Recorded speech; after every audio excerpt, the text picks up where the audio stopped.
Hi guys, welcome back to our channel. இன்றைக்கி நம்ம வந்து பார்த்திங்கன்னா ரொம்ப இம்பார்ட்டண்டான ஒரு விஷயம், ஆர்ம் ஹோல் இறக்கம் வந்து எப்படி கணக்கிடலாம் அப்படிங்கிறத பார்க்க போகிறோம். இது வந்து நிறைய பிகினருக்கு இருக்கக்கூடிய டவுட்டு. அதுக்கப்புறம் என்னோடய சப்ஸ்கிரைபரும் வந்து பார்த்திங்கன்னா டவுட் கேட்டிருக்காங்க. ஸோ அதாவது என்ன கேட்டிருக்காங்கன்னா, எல்லா சைஸுக்கும் ஆர்ம் ஹோல் இறக்கம் அப்படிங்கிறது 5, 6 இல்லை 5.5, ஸோ இந்த மாதிரி தான் வைக்கணுமா, இல்லை ஒவ்வொரு சைஸுக்கும் ஒவ்வொரு அளவு இருக்கா அப்படின்னு கேட்குறாங்க. அதாவது இப்போது 36 இன்ச்சு பாடி சுற்றளவு இருந்தால் ஆர்ம் ஹோல் இறக்கம் என்னவாக இருக்கும், அதுவே 38 இன்ச்சு பாடி மெஷர்மெண்ட் இருந்தால் ஆர்ம் ஹோல் இறக்கம் என்னவாக இருக்கும். ஸோ இப்படிங்கிறது வந்து நிறைய பிகினர்ஸுக்கு டவுட்டு. ஸோ ஆர்ம் ஹோல் வந்து பொறுத்த வரைக்கும் ப்ளவுஸில் வந்து ஒரு டாட் எப்படி ரொம்ப இம்பார்ட்டனோ, ஸோ அதே மாதிரி தான் ஆர்ம் ஹோலும். அந்த இடத்துல சுருக்கம் இல்லாமல் பர்ஃபெக்டாக ஃபிட்டிங்காக உள்ளே நமக்கு வந்து போகணும் அப்படின்னா அது வந்து பர்ஃபெக்டாக நம்ம வந்து ட்ரா பண்ணணும். ஸோ அது எப்படி நம்ம கொண்டுட்டு வரலாம் அப்படிங்கிறத இப்போ பார்க்கலாம். இதாவது இப்போ ஒரு பாடி மெஷர்மெண்ட் வந்து 36 இன்ச்சு அவங்களுக்கு இருக்குது அப்படின்னா அவங்களுக்கு வந்து ஆர்ம் ஹோல் இறக்கம் வந்து 6 தான் வருமா, இல்லை 5 தான் வருமா, இல்லை 5.5 தான் வருமா அப்படிங்கிறது வந்து ஸ்டாண்டர்ட் மெஷர்மெண்ட் கிடையாது. அது வந்து ஒரு சிலருக்கு மேட்ச் ஆகலாம். இப்போ 36 இன்ச்சுனா அவங்களுக்கு கழுத்தோட அகலம் ஒரு 3 இன்ச்சு, தோள்பட்டை ஷோல்டர் வந்து ஒரு 2.5, ஆர்ம் ஹோல் இறக்கம் வந்து ஒரு 5.5. ஸோ இப்படிங்கிறது ஒரு ஸ்டாண்டர்டான மெஷர்மெண்ட்டு தான். ஆனால் எல்லாருக்கும் இது பொருந்துமா அப்படின்னு கேட்டால் கண்டிப்பாக சூட் ஆகாது. இப்போ நம்ம வந்து பார்த்திங்கன்னா ஒரு சிலருக்கு வந்து செஸ்ட் வந்து சின்ன ஷேப்பாக இருக்கும், தோள்பட்டை அகலமாக இருக்கும். அதே ஷோல்டர் வந்து பார்த்திங்கன்னா ரொம்ப ஷார்ட்டாக இருக்கிற மாதிரி அவங்களுக்கு அமைப்பு இருக்கும், ஆனால் செஸ்ட் வந்து பெருசாக இருக்கும். ஸோ இது வந்து அவங்களோட பாடி இது வந்து மெஷர்மெண்ட்ஸ். ஸோ இதனால் வந்து மற்ற டிஃப்ரெண்ட் ஆகிறவங்களுக்கும் நான் ஃபார்முலா படி தான் யூஸ் பண்ணுவேன் அப்படின்னு சொல்லி யூஸ் பண்ணோம் அப்படின்னா அந்த இடத்துல தான் அந்த மிஸ்டேக்ஸ் எல்லாம் வர்றது. ஓகேங்களா?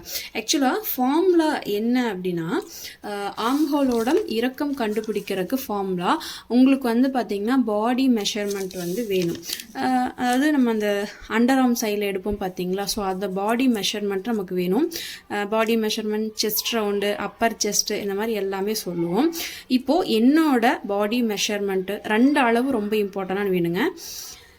இப்போ என்னோட பாடி மெஷர்மெண்ட் வந்து பார்த்திங்க அப்படின்னா சுற்றளவு 36 இப்படி. ஓகேங்களா? ஸோ என்னோட arm whole round, arm whole நம்ம கை சுற்றி நம்ம வந்து அக்குள்ள சுற்றி நம்ம எடுப்போம் பார்த்தீங்களா, இது வந்து பார்த்திங்க அப்படின்னா 16. இந்த 2 அளவும் வந்து பார்த்திங்கன்னா ரொம்ப இம்பார்ட்டன்ட். அதாவது உங்களுக்கு என்ன பாடி மெஷர்மெண்ட் இருக்குது அப்படிங்கிறத எழுதிக்கோங்க, உங்களுக்கு என்ன ஆர்ம் ஹோல் ரவுண்டு இருக்குங்கிறத எழுதிக்கோங்க.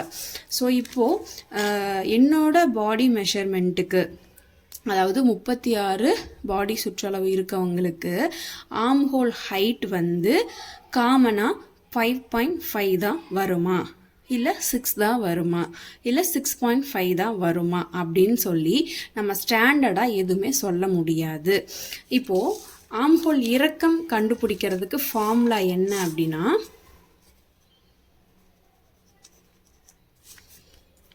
Arm whole height. ஓகேங்களா? நான் ஹைட்டுன்னு எழுதுகிறேன். இதை கண்டுபிடிக்கிறதுக்கு என்ன ஃபார்முலா அப்படின்னா, அப்பர் செஸ்ட் ரவுண்ட், அதாவது அப்பர் செஸ்ட் மீன்ஸ் பாடி சுற்றளவு டிவைடட் பை 6. ஸோ இது வந்து காமன் ஃபார்முலா. அப்போ எனக்கு வந்து 36 பாடி சுற்றளவு டிவைடட் பை 6ன்னு போட்டால் எனக்கு ஆன்சர் வந்து 6. ஓகேங்களா? ஆர்ம் ஹோலோட ஹைட் வந்து 6. இந்த ஃபார்முலா வச்சு பார்க்கும்போது எனக்கு இந்த இது கரெக்டாக வருமா அப்படிங்கிறது நம்ம செக் பண்ணி தான் பார்க்கணும். நம்ம கண்ணை மூடிட்டு நான் ஃபார்முலா படி நான் கண்டுபிடிச்சிட்டேன், ஸோ அதனால் எனக்கு இதுதான் வரும் அப்படின்னு சொல்லி நான் வந்து மெஷர் பண்ண முடியாது. ஓகேங்களா? இப்போ நான் உங்களுக்கு சொல்லி தரேன் பாருங்கள்.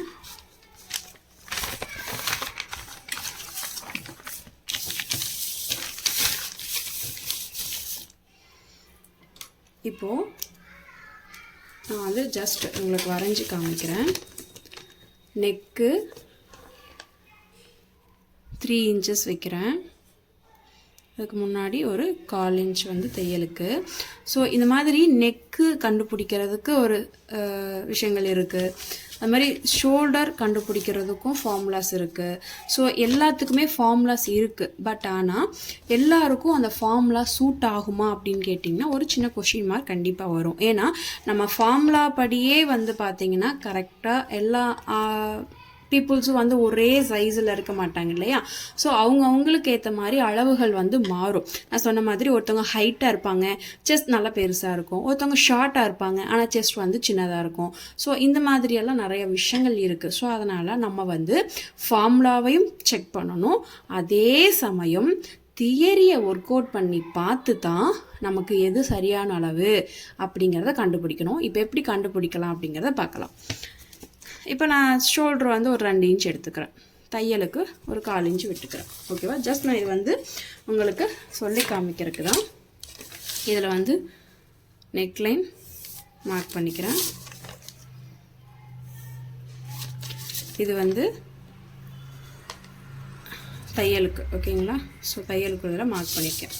இப்போ நான் நெக்ஸ்ட் என்ன பண்ணணும்னா இந்த ஆர்ம் ஹோல் இறக்கம் நான் கண்டுபிடிக்கணும். இப்போ நான் ஃபார்மில் என்ன யூஸ் பண்ணேன், என்னோட chest round upper chest divided by 6 அப்படின்னு போட்டால் எனக்கு ஆன்சர் வந்து 6 inches கிடைக்குது.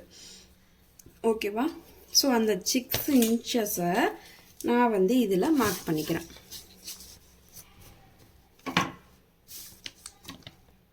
ஸோ இந்த இடத்துல நம்ம வந்து தையலுக்கு விடுவோம். நான் உங்களுக்கு அதையும் சொல்லிடுறேன்.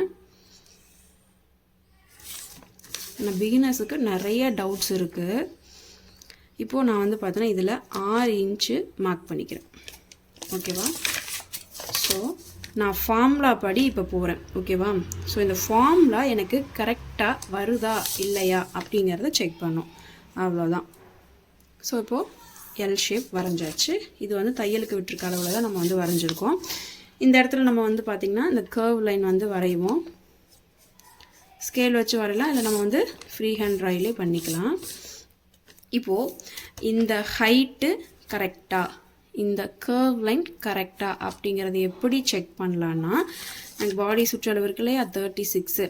அப்போது இதை வந்து அப்பர் செஸ்ட் நம்ம எப்படி கண்டுபிடிப்போம், 36 டிவைடட் பை 4. ஸோ அப்போ எனக்கு வந்து 9 + 1 inch வந்து பார்த்தோன்னா லூஸ்க்காக. அப்போ நான் இந்த இடத்துல என்ன பண்ணுறேன்னா பாருங்கள், எனக்கு 10 inches வந்து இந்த இடத்துல வருது. ஓகேவா. 10 inches இந்த இடத்துல வருது. இதே இடத்துல என்னோட ஆர்ம் ஹோல் ரவுண்டு எவ்வளோ, ஆர்ம் ரவுண்டு வந்து பார்த்தீங்க அப்படின்னா 16 inch. அதில் பாதி 8 inch. ஓகேங்களா. ஸோ 16 டிவைட் பை 2 அப்படின்னு போட்டால் நமக்கு வந்து 8 inch. ஓகேங்களா. ஸோ இது நம்ம வந்து அந்த கர்வ் லைன் எடுத்துக்கணும். அதை வந்து பாதி தான் நம்ம எடுக்கணும். ஸோ அப்போ அந்த 8 inch அப்படிங்கிறது கரெக்டாக இந்த இடத்துல வந்து மீட் பண்ணணும். ஸோ அது ரெண்டும் ஈக்குவலாக பாருங்கள், நல்லா கவனிங்க. இந்த ஆர்ம் ஹோல் லைனும் இந்த பாடி சுற்றளவும் கரெக்டாக ஒரு பாயிண்டில் மீட் பண்ணணும். அப்படி மீட் பண்ணுச்சு அப்படின்னா நான் வந்து அப்பர் செஸ்ட்டுக்கு ஆர்ம் ஹோல் இறக்கத்துக்கு ஃபார்முலா யூஸ் பண்ணியிருக்கேன். அப்பர் செஸ்ட்டு டிவைடட் பை 6 அப்படின்னு யூஸ் பண்ண ஃபார்முலா கரெக்டு. ஸோ இப்போ செக் பண்ணலாமா. எப்போவுமே நீங்கள் இந்த ஆர்ம் ஹோல் வளைவில் வச்சு டேப்பை வச்சு நீங்கள் அளந்து பார்க்கணும். பார்த்துட்டு தான் நீங்கள் இந்த ஹைட் வந்து நம்ம கரெக்டாக போட்டிருக்கோமா இல்லையா அப்படிங்கிறத பார்த்துட்டு தான் நீங்கள் நெக்ஸ்ட்டு ஸ்டெப்புக்கே போகணும். இப்போ இந்த வளைவு நமக்கு எவ்வளோ, நமக்கு ஆர்ம் ஹோல் ரவுண்டு வந்து 16, அதில் பாதி 8. ஸோ இப்போ நம்ம வந்து பார்த்திங்கன்னா இது வந்து நம்ம தையலுக்காக விட்டுருக்கோம். ஸோ அதனால் நம்ம வந்து கொஞ்சம் 1/4 inch தள்ளியே இந்த டேப்பை வச்சு ரொம்ப இழுத்தெல்லாம் பிடிக்க வேணாம். அப்படியே ஃப்ரீ ஹேண்டில் அப்படியே மெதுவாக டேர்ன் பண்ணி கரெக்டாக செக் பண்ணுங்கள். இங்கே பாருங்கள் 8 எங்கே வருது, இந்த இடத்துல வருது. தெரியுதா உங்களுக்கு. பாருங்க அப்படியே வச்சு இப்படி அளந்து பார்க்குறேன். 8 இங்கே வருது. ஸோ எனக்கு பாடி மெஷர்மெண்ட் வந்து 10. அப்போது இந்த இடத்துல மேட்ச் ஆகணும். அப்போது இந்த 2 இடம் வந்து பார்த்திங்கன்னா இங்கே ஒன்று, 2 இடமும் மேட்சே ஆகலை, மிஸ்மேட்ச் ஆகுது. இப்போது இந்த இடத்துல தான் நிறைய பேர் மிஸ்டேக் பண்ணுறது என்னென்னா, நான் ஃபார்முலா யூஸ் பண்ணியிருக்கேன், எல்லாமே பர்ஃபெக்டாக தான் பண்ணியிருக்கேன்.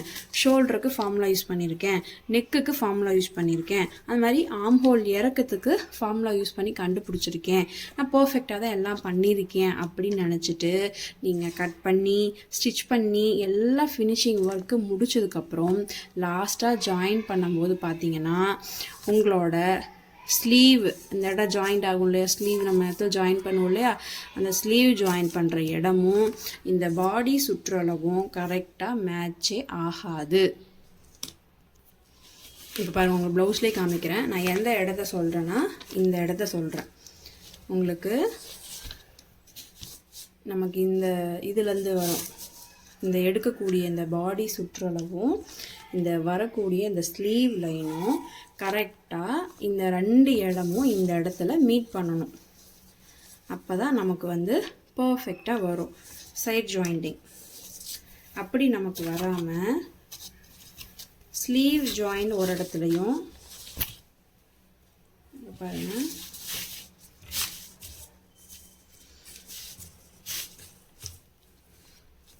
ஸ்லீவு இந்த ஜாயிண்ட் வந்து நம்ம பண்ணுற இடம் ஒரு இடத்துலையும், இந்த பாடி சுற்றளவு அளக்கிறோம் பார்த்தீங்களா, இது ஒரு இடத்துலையும் நமக்கு ஸ்லீவ் இங்கே இருக்குது, பாடி சுற்றளவு இங்கே இருக்குன்னா நமக்கு மேட்ச் ஆகுமா?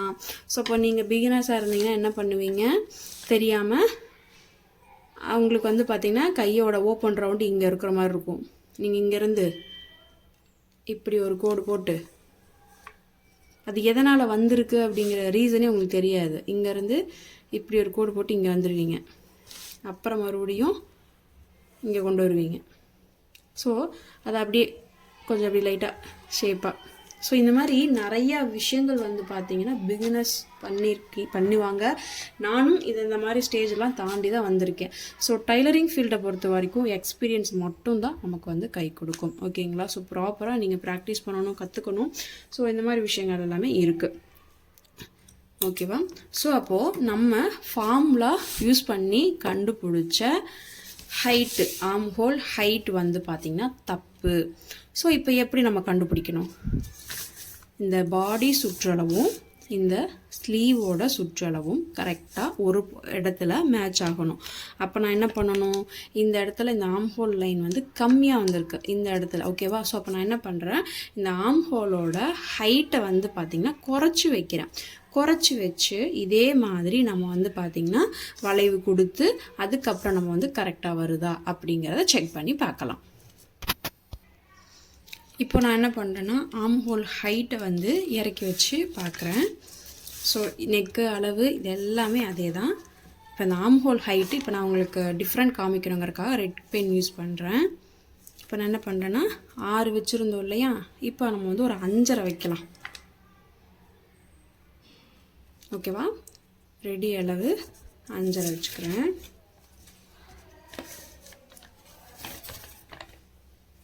இப்போது நம்ம வந்து இந்த இடத்துல கோடு போடலாம்.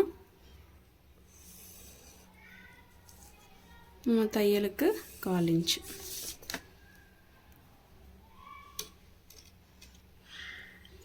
அதே மாதிரி இப்போ இந்த ரெட்டு ஓகேங்களா? ஸோ இந்த க்ரீன் வந்து கிடையாது.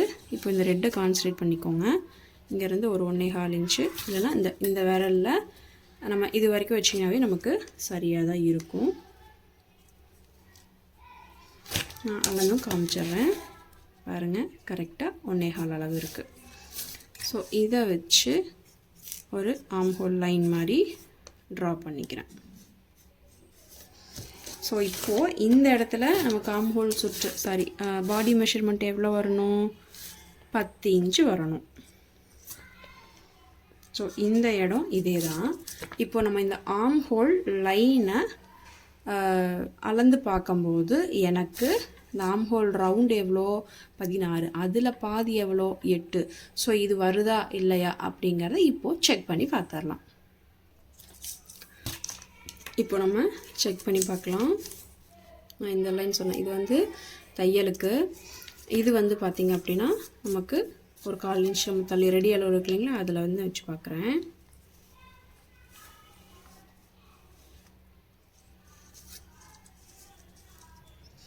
நைன் இன்ச்சஸ் வருது பாருங்கள், 9 இன்ச்சஸ் வருது.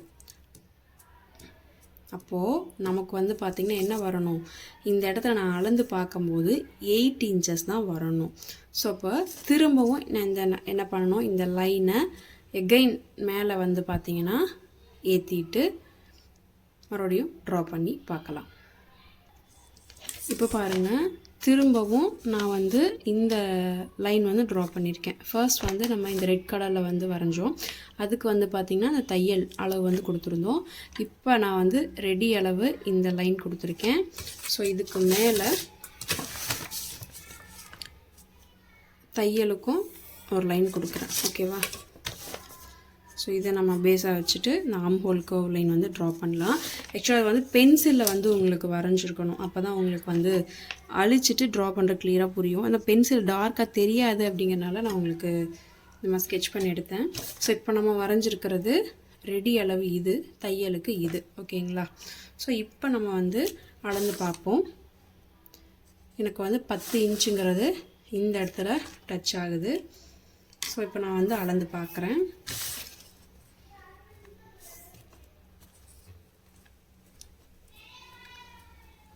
கரெக்டாக ஒரு 1/4 இன்ச்சை விட்டுட்டு நீங்கள் வந்து பார்த்திங்கன்னா அளந்து பாருங்கள். எனக்கு வந்து 8.5 வருது. ஸோ இது வந்து எனக்கு ஓகே தான். அதாவது லூஸாக கொஞ்சம் ஃப்ரீயாக இருக்கிற மாதிரி இருக்கும், இல்லை பர்ஃபெக்டாக ஃபிட்டிங்காக உங்களுக்கு வந்து 8 வேணும். 8 அப்படிங்கிற இடத்துல 8.25 வந்தாலும் ஒன்றும் பிரச்சனை கிடையாது, நீங்கள் போடலாம். நான் வந்து ஒரு 1/2 இன்ச்சு லூஸாகவே போடுவேன். அப்போ நம்ம வந்து பார்த்திங்கன்னா அட்ஜஸ்ட் ஃப்ரீயாக நமக்கு ஓகே, நம்ம போடுறது வந்து நமக்கு ஃப்ரீயாக அந்த கை தூக்கும் போது கொஞ்சம் ஃப்ரீயாக இருந்தால் நல்லாயிருக்கும் அப்படின்னு நினச்சிங்கன்னா நீங்கள் வந்து இதை யூஸ் பண்ணிக்கலாம். அப்படி இல்லைன்னா திரும்பவும் நீங்கள் என்ன பண்ணணும், இதுக்கு மேலே ஒரு லைன் வரைஞ்சிட்டு அதுக்கு ஆம்ஹோல் கர்வ் லைன் கொடுத்துட்டு நீங்கள் வந்து அளந்து பார்க்கும்போது கரெக்டாக வந்து 8 இன்ச் வரும். நான் வேணால் உங்களுக்கு மறுபடியும் இந்த க்ரீன் கலர் பெண்ணை வச்சு ட்ரை பண்ணி பார்க்குறேன். ஸோ இப்போ அந்த க்ரீன் கலர் லைன் போட்டு நான் அந்த கர்வ் லைன் வரைஞ்சிருக்கேன். ஸோ இப்போ செக் பண்ணி பார்க்கலாம்.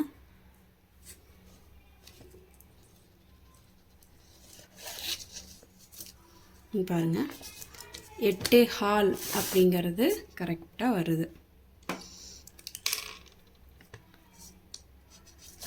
இப்போது பாடி மெஷர்மெண்ட்டும் 10 அப்படிங்கிறது கரெக்டாக வருது. ஸோ நீங்கள் வந்து கொஞ்சம் ஃப்ரீயாக போடுவீங்க அப்படின்னா 8.25 8.5 ஒரு 1/2 இன்ச்சு கூட அதிகமாக இருக்குன்னா ஒரு 1/4 இன்ச்சு லூஸாக இருக்கலாம், அதனால் ஒன்றும் இல்லை. நீங்கள் வந்து பர்ஃபெக்டாக ஃபிட்டாக போடுவீங்கன்னா மறுபடியும் இதே மாதிரி லைன் போட்டு நீங்கள் ட்ரா பண்ணி கரெக்டாக வரைஞ்சிக்கணும். ஸோ இப்போது நம்ம வரைஞ்சதுலேயே இதுதான் ரெடி அளவு பர்ஃபெக்ட் லைனு. ஓகேவா? ஸோ இது வந்து நம்ம தையலுக்கு கொடுத்தோம் பர்ஃபெக்ட் லைனு, இது வந்து ஸ்டிச்சிங்க்கு கொடுத்தது. இப்போது நான் ஃபார்முலா யூஸ் பண்ணி தான் கண்டுபிடிச்சி எனக்கு அதுதான் வந்து கரெக்டாக இருக்கும் அப்படின்னு சொல்லிட்டு நம்ம ஃபஸ்ட்டு எடுத்த கரெக்டாக 6 இன்ச் எடுத்தோம் பார்த்தீங்களா. ஸோ இது வந்து சரியாக வருமா அப்படின்னு பார்த்திங்கன்னா இது தப்பு. அதே மாதிரி ஒரு 5.5 இன்ச்சு நம்ம வந்து வச்சோம். ஸோ இந்த லைன்லேயும் நமக்கு வந்து தப்பாகிடுச்சு. ஓகேங்களா? அதுக்கப்புறம் 5 இன்ச்சு வச்சு பார்த்தோம். ஸோ இந்த லைனும் நமக்கு வந்து தப்பாயிடுச்சு. இப்போது நான் வந்து கரெக்டாக என்னோடய ஆம்ஹோல் ஹைட் என்ன வந்திருக்குன்னு பார்த்தீங்கன்னா இதுதான் சொன்னல, இதுதான் வந்து சரியான அளவு. அப்போ ஆம்ஹோல் ஹைட் எனக்கு என்ன வந்திருக்கு, 4.5 தான் வந்திருக்கு. அப்போது ஆம்ஹோல் ஹைட்டு என்னோட பாடி மெஷர்மெண்ட்டுக்கு 4.5 இன்ச்சஸ் தான் வந்திருக்கு. ஸோ இப்போது இதில் நம்ம வந்து யாரை மிஸ்டேக் சொல்ல முடியும், ஃபார்முலா நான் யூஸ் பண்ணி தான் கண்டுபிடிச்சேன். Armhole upper chest divided by 6ன்னு சொல்லி ஆம்ஹோல் ஹைட் கண்டுபிடிக்கிறதுக்கு ஃபார்முலா யூஸ் பண்ணி தான் கண்டுபிடிச்சேன். அது எல்லாமே கரெக்டாக தான் போட்டேன். ஆனால் வந்து பார்த்திங்கன்னா என்னோட அந்த ஆம்ஹோல் வளைவு வந்து 2 இடத்துலையும் மேட்ச் ஆகலை. ஸோ அப்போ நான் என்ன பண்ணுறேன், என்னோட மேட்ச் ஆகலைங்கனால நான் வந்து இந்த ஆம் ஹோல் ஹைட்டு 6 இன்ச் எடுத்துருக்கேன் பார்த்தீங்களா, அதை வந்து கம்மி பண்ணிவிட்டு வச்சு பார்க்குறப்போ எனக்கு வந்து 4.5 அந்த இன்ச், அதாவது எனக்கு 4.5 தான் ஹைட் வந்து கரெக்டாக இருக்குது. ஸோ இப்போ நம்ம வந்து கேட்கலாம், நான் சொல்ல முடியுமா என்னோடய பாடி சுற்றலை வந்து 36 தான், ஸோ இப்போ எனக்கு ஆம் ஹோல் ஹைட்டு 6 தான் வரணும் அப்படின்னு நம்ம சொல்ல முடியுமா? சொல்லவே முடியாது. அப்போ நம்ம இந்த மாதிரி யூஸ் பண்ணோம்னா நமக்கு அந்த இடத்துல சுருக்கம் வரும், இல்லைனா டைட்டாக இருக்கும், ஃபிட்டிங்காக இருக்கும். கை வந்து பார்த்திங்கன்னா அந்த தம்ஸ்அப் இருக்குது பார்த்திங்கன்னா, அதுக்கு பைசப்ஸ் இருக்குல்ல, அதுக்கு மேலே ஏறவே ஏறாது. நம்ம வந்து என்ன இப்படி தைச்சிருக்காங்க, என்ன நமக்கு வரமாட்டேங்குது அப்படின்னு சொல்லி ஃபீல் பண்ணுறத விட, ஸோ இந்த மாதிரி நீங்கள் ஃபஸ்ட்டு ஒரு நியூஸ் பேப்பர்லேயோ இல்லை இந்த மாதிரி ஒரு கார்ட்போர்ட் பேப்பர்லேயோ நீங்கள் ட்ரை பண்ணி பார்த்துட்டு அதுக்கப்புறமா நீங்கள் வந்து கட் பண்ணி கிளாத்தில் எடுத்திங்கன்னா பர்ஃபெக்டாக இருக்கும். ஸோ அப்போது இப்போ நம்ம வந்து பாருங்கள் 36 இன்ச்சு சைஸ்னால் இதுதான் ஸ்டாண்டர்டான மெஷர்மெண்ட்டா அப்படிங்கிறத நம்ம வந்து சொல்ல முடியாது. அதே மாதிரி இப்போ நீங்களும் வந்து பார்த்திங்கன்னா அடுத்தடுத்த, இப்போ நான் உங்களுக்கு இன்னொரு உதாரணத்துக்கு ஒரு 40 இன்ச்சு ஒரு பாடி மெஷர்மெண்ட் இருக்குது, ஒரு 40 பாடி சுற்றளவு உங்களுக்கு 40 இருக்குது. கை வந்து பார்த்திங்கன்னா 9 இருக்குது, அதாவது 18 இன்ச்சு, அதில் பாதி 9 இன்ச்சு. ஓகேங்களா? ஸோ அப்போ இவங்களுக்கு வந்து ஆம் ஹோல் ஹைட் வந்து எவ்வளோ வரும் அப்படிங்க நீங்களாக வந்து ஒரு டிஃப்ரெண்ட்டான அளவுகளில் வந்து நீங்கள் அளந்து பாருங்கள். 40 சைஸுக்கு வந்து ஆம்ஹோல் சுற்றளவு 18 இருந்தால் எப்படி இருக்கும், இல்லை 16 இருந்தால் எப்படி இருக்கும். ஸோ இந்த மாதிரி நீங்கள் உங்களோட வீட்டில் இருக்கவங்களுக்கும் சரி, இல்லை நீங்களே வந்து ஒரு அளவுகளை வந்து எடுத்து இந்த மாதிரி ட்ரை பண்ணி பார்த்தீங்க அப்படின்னா தான் உங்களுக்கு வந்து இந்த விஷயங்கள் வந்து கிளியராக புரியும். என்றைக்குமே நீங்கள் வந்து நான் ஆம்ஹோல் ஹைட்டு கண்டுபிடிக்கிறதுக்கு ஃபார்முலா யூஸ் பண்ணிட்டேன், அப்பர் செஸ்ட்டு டிவைடட் பை 6 இந்த ஃபார்முலா நான் படி கரெக்டாக போட்டிருக்கேன், எனக்கு கரெக்டாக வந்துருன்னு சொல்லிட்டு தயவு செஞ்சு ஃபேப்ரிக்கில் கட் பண்ணிடாதீங்க. உங்களோட ஆம்ஹோல் ரவுண்டு டிவைடட் பை 2 என்ன ஆன்சர் வருதோ அந்த ஆன்சர் வந்து இந்த வளைவில் வருதா அப்படிங்கிறத செக் பண்ணி பாருங்கள். உங்களோட ஆம்ஹோல் ரவுண்டு 14 இருக்கலாம், 15 இருக்கலாம், இல்லை ரொம்ப லீனாக இருக்கவங்களுக்கு 12 அந்த மாதிரிலாம் இருக்கும். அப்போ அந்த ஆம்ஹோல் வளைவு வந்து நீங்கள் செக் பண்ணி பார்க்கும்போது அதில் பாதி 6 அப்படிங்கிறது வரணும். அதே இடத்துல உங்களோட பாடி மெஷர்மெண்ட்டும் மேட்ச் ஆகணும். இந்த ரெண்டும் ஒரே பாயிண்டில் மீட் ஆச்சுன்னா உங்களோட ஆம்ஹோல் ஹைட்டும் கரெக்டு, உங்களோட பாடி மெஷர்மெண்ட் பாயிண்ட்டும் கரெக்டு. ஸோ இப்படி தான் நம்ம வந்து பார்த்திங்கன்னா ஆம்ஹோலை டிசைட் பண்ணணும் ஹைட்டை. ஓகேங்களா? ஸோ இந்த விஷயம் உங்களுக்கு பிடிச்சிருக்கு, இந்த வீடியோ உங்களுக்கு பிடிச்சிருக்கு அப்படின்னா கண்டிப்பாக வீடியோவை லைக் பண்ணுங்கள், மறக்காமல் சப்ஸ்கிரைப் பண்ணுங்கள், பக்கத்தில் இருக்கிற பெல் ஐக்கானை கிளிக் பண்ணி ஆல் அப்படி நோட்டிஃபிகேஷன் கொடுத்துருங்க. மறக்காமல் இந்த வீடியோ உங்களுக்கு பிடிச்சிருக்கா இல்லையான்னு சொல்லி கமெண்ட் பண்ணுங்கள். அப்போ தான் எனக்கு வந்து பார்த்தீங்கன்னா அடுத்தடுத்த வீடியோஸ் போடணும்னு சொல்லி மோட்டிவாக இருக்கும், எனக்கும் நல்ல ஒரு பூஸ்டஃபாக இருக்கும். உங்களுக்கு இன்னும் இந்த மாதிரி வீடியோஸ் எல்லாம் வேணும் அப்படின்னா எனக்கு கமெண்டில் சொல்லுங்கள், கண்டிப்பாக நான் வந்து வீடியோ கொடுக்குறேன். Thank you so much. நெக்ஸ்ட் சூப்பரான வீடியோவில் பார்க்கலாம்.